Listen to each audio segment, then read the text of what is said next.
Estamos iniciando el segundo tiempo de la administración del presidente Carlos Alvarado Quesada. Ya quedan menos de 2 años para que concluya su mandato. Los primeros 2 años estuvieron caracterizados por proyectos muy relevantes que se tramitaron en la Asamblea Legislativa. Se aprobó un proyecto de impuestos, luego se aprobaron una gran cantidad de proyectos que eran requisito para ingresar a este club de los países más ricos, los países con políticas públicas más responsables, la OCDE. Luego también la Asamblea Legislativa le dio unos poderes extraordinarios al Poder Ejecutivo para enfrentar el COVID, la pandemia. También ha estado aprobando empréstitos que el Poder Ejecutivo ha solicitado para hacerle frente al exceso de gastos que en estos momentos tiene para enfrentar las consecuencias de la pandemia. Todo esto ha pasado en 2 años y ahora viene la segunda parte de la administración del presidente Carlos Alvarado, que tiene que ver con, ¿cómo hacemos para levantar la economía? ¿Cómo hacemos para reducir gasto? Sobre este tema, la Asamblea Legislativa obviamente va a jugar un rol fundamental, porque el Poder Ejecutivo ha dicho: voy a mandar a la Asamblea Legislativa proyectos de empleo público, voy a mandar a la Asamblea Legislativa proyectos para fusionar entidades públicas, para vender activos. También se ha planteado de que es necesario reformar algunas leyes para motivar a las personas a invertir en Costa Rica, y eso necesariamente tendrá que pasar por la Asamblea Legislativa. En este tercer año de esta Asamblea Legislativa le ha correspondido la presidencia a una persona que yo estimo mucho, fue compañero mío durante 6 años. Me refiero a don Eduardo Cruikshank. Eduardo, bienvenido a Libres para Elegir. Un gusto poderte entrevistar. Un gusto que un compañero mío de 6 años de la Facultad de Derecho esté hoy al frente del primer poder de la República, en un momento donde hay grandes retos por delante de parte de la Asamblea Legislativa, y quisiera que compartieras con nosotros lo que desde la presidencia de la Asamblea Legislativa y lo que se ha estado conversando con los jefes de bancada se pretende hacer para coadyuvar en la necesaria reforma del Estado y las necesarias reformas para reactivar la economía. Sí, bueno, muchísimas gracias, compañero Otto.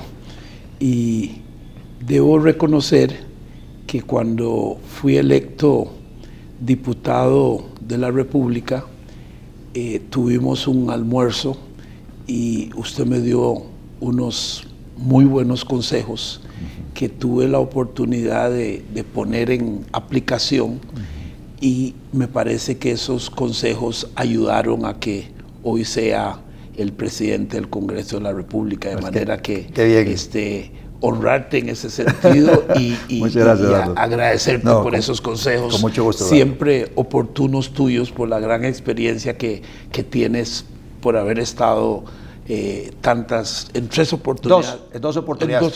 Muy intensas, pero parecen 3 o parecen 4, pero han sido 2 oportunidades en la Asamblea Legislativa. Bueno, sí, efectivamente me ha tocado ser presidente del Congreso en la tercera legislatura de un periodo muy complicado.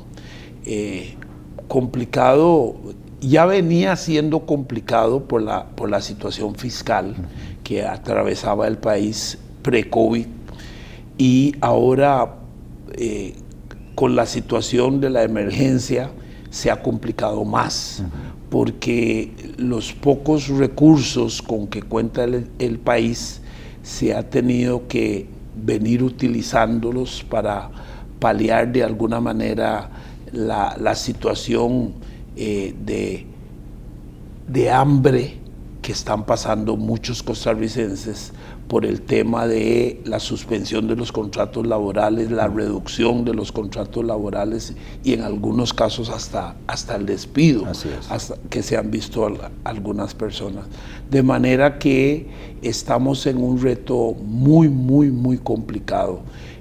Durante las 2 primeras legislaturas, esta Asamblea Legislativa ha tenido la capacidad de ponernos de acuerdo para sacar adelante proyectos que en otras legislaturas no pudieron salir adelante. Y me refiero a proyectos como la ley de fortalecimiento de las finanzas públicas, la ley de huelgas, educación dual, entre otras. De manera que hemos podido tener grandes consensos. Durante esa primera legislatura se sacaron 117 proyectos de ley, o leyes más bien, y durante la segunda superamos esa cantidad, 154. Y sé que aquí algunos podrán decir no es la cantidad, pero sacamos leyes tanto en cantidad como en calidad. Y eso es gracias a los consensos que hemos podido lograr. Yo esperaría que durante esta tercera legislatura podamos caminar en esa misma dirección, porque las tres fracciones principales que hemos hecho posible esa gobernabilidad, suscribimos un nuevo acuerdo en el tercer año, y me refiero a la fracción del Partido Liberación Nacional, la del Partido Acción Ciudadana y la de Restauración Nacional. Solo con esas tres fracciones nos garantizamos 30 y pico de votos. No alcanzamos la mayoría calificada de 38 votos, pero sin embargo con algunos independientes que siempre son nuestros aliados, creemos que podemos mantener esos 38 votos para facilitar la gobernabilidad. Sí, es importante, Eduardo, que los costarricenses tengan claro que la Asamblea Legislativa la componen 57 diputados, 38 son esa mayoría calificada. Sin embargo, para ser presidente de la Asamblea Legislativa se requiere, por lo menos en primera votación, tener la mitad más uno de los votos presentes, y generalmente los primeros de mayo están los 57 diputados presentes, por eso se hablan de 29. Para lograr el acuerdo que le permitió a Eduardo salir de electo presidente del Congreso en esta tercera legislatura, la legislatura son los años, el año que empieza el 1 de mayo y termina el último día de abril. A eso se le llama una legislatura. En esta tercera legislatura le corresponde a Eduardo ser el presidente. Para ello firmaron un acuerdo de gobernabilidad, ¿le llamaron ustedes? De gobernabilidad. Restauración Nacional, Liberación Nacional y el Partido Acción Ciudadana. Y tal vez, Eduardo, si pudieras compartir con los costarricenses cuáles son los aspectos más relevantes de ese acuerdo de gobernabilidad. Bueno, en ese aspecto de gobernabilidad se incluye una serie de ejes que conducen hacia una agenda.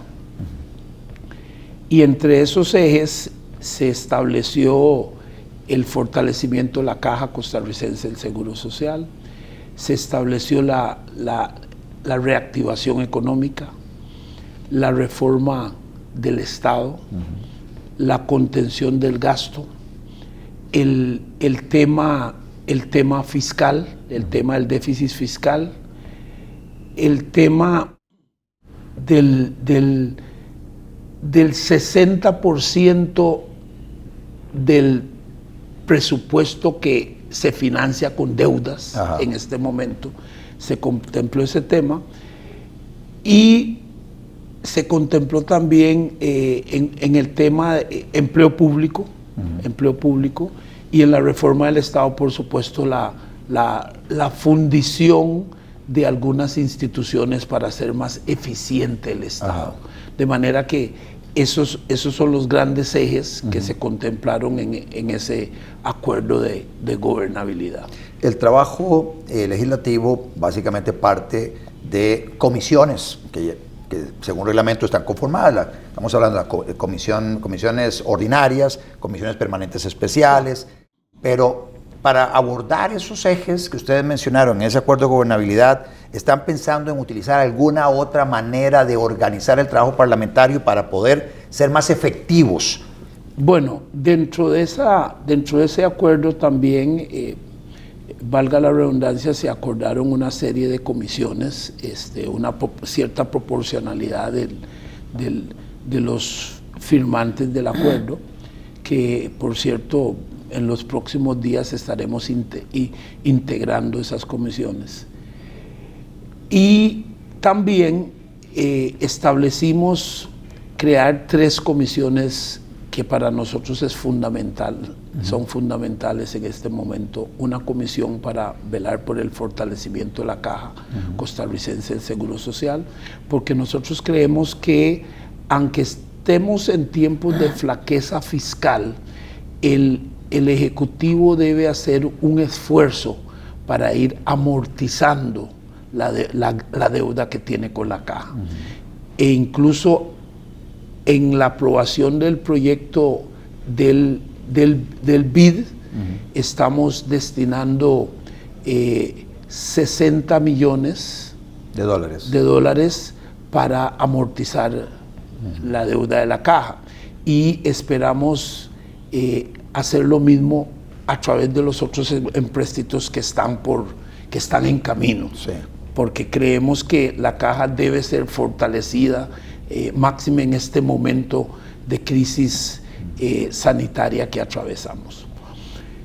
Por otra parte, está el compromiso de crear la Comisión de Reactivación Económica, que será fundamental, porque creemos que hay sectores como el turismo que están en su temporada cero, y que se debe hacer un gran esfuerzo para reactivar el sector turístico lo más pronto posible, porque si no este país se va a ir por la ruta de la quiebra.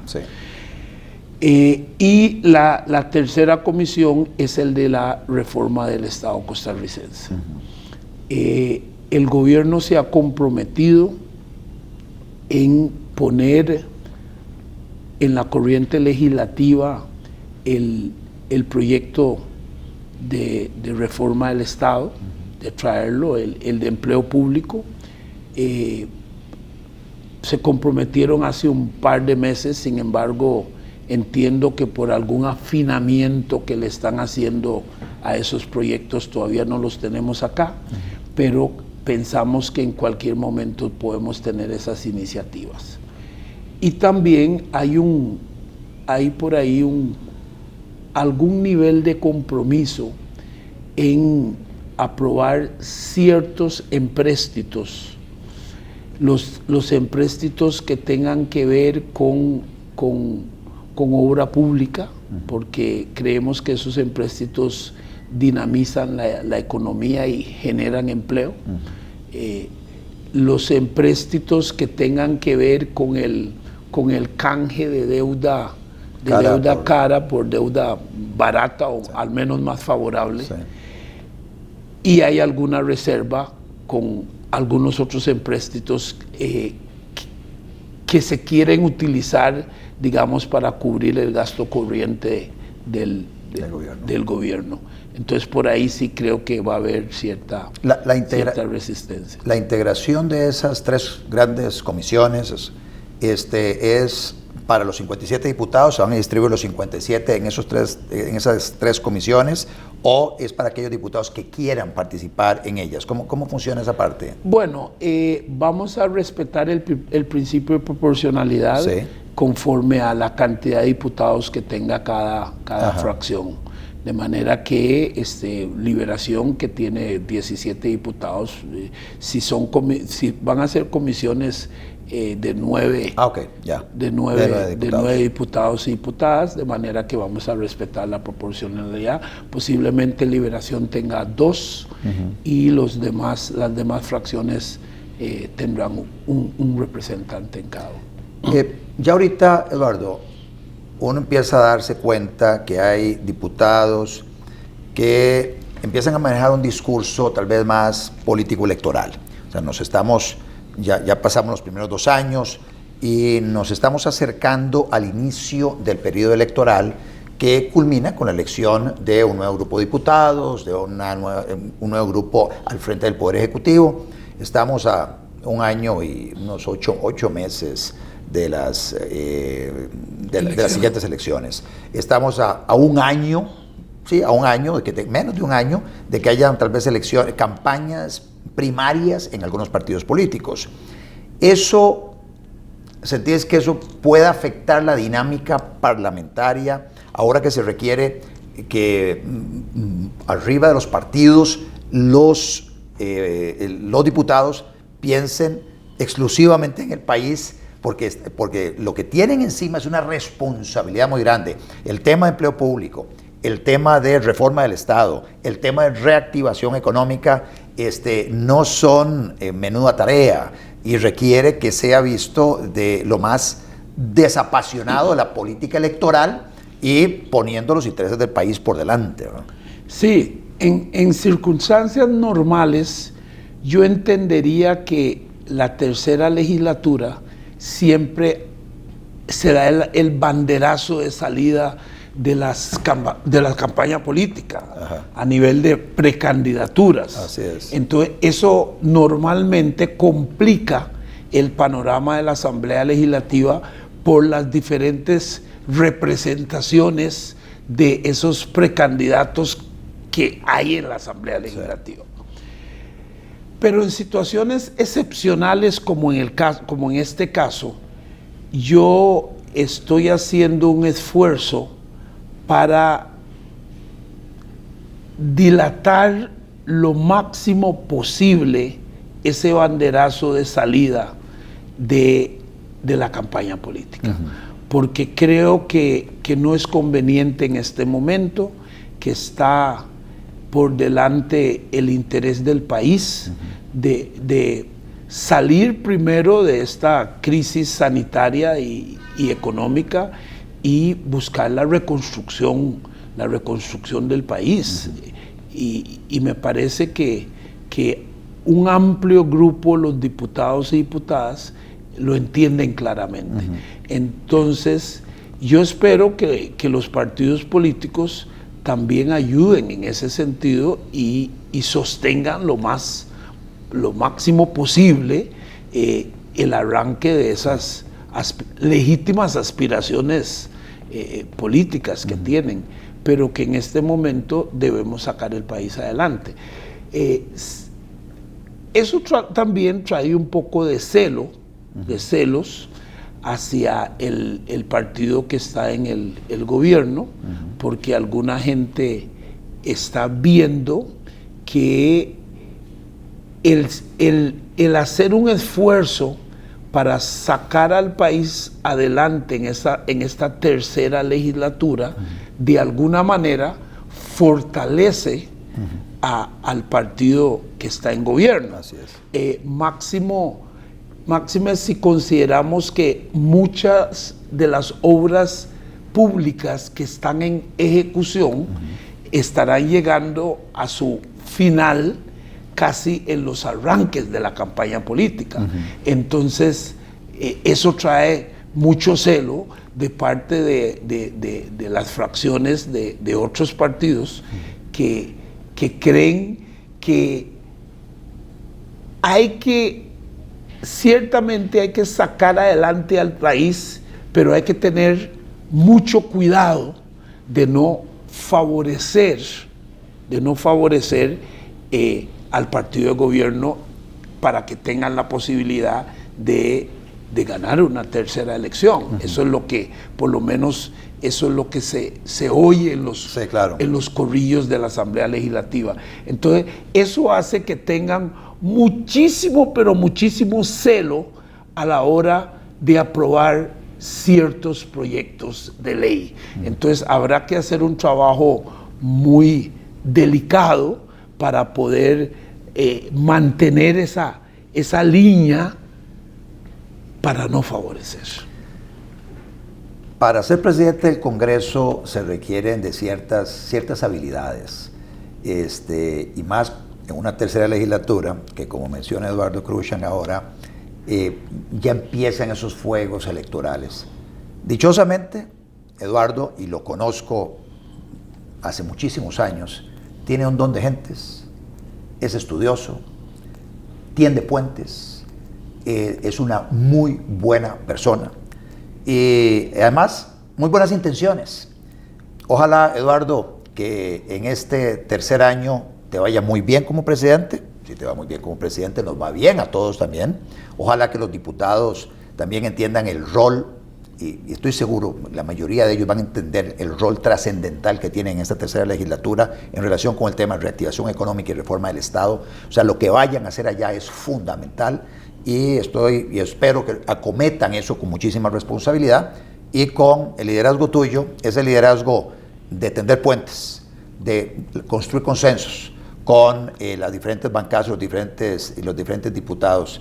Estoy muy contento que seas presidente del Congreso, Eduardo, te deseo mucho éxito y tal vez un mensaje final, Eduardo, para los costarricenses. Sí, bueno, yo le diría a los costarricenses que es una tarea y una responsabilidad difícil la que está sobre mis hombros, pero yo soy de los que creo que los grandes hombres se ven ante las grandes adversidades, porque ir de bajada cualquiera, pero ir de subida se requiere de mucho temple, de mucho carácter, y esperamos que podamos sacar adelante esta responsabilidad. Y tengo la plena convicción que para el 30 de abril del 2021 saldremos satisfechos con el deber cumplido, porque yo tengo la esperanza que vamos a sacar adelante esta tarea de excelente manera, con la ayuda de muchos hombres y mujeres que tienen amplia experiencia en estas lides. Y yo soy un hombre que me dejo enseñar, que pido muchos consejos, porque creo que en la multitud de los consejos está la sabiduría, de manera que no me cabe la menor duda que lo vamos a sacar. Estoy seguro que así será, Eduardo. Muchas gracias.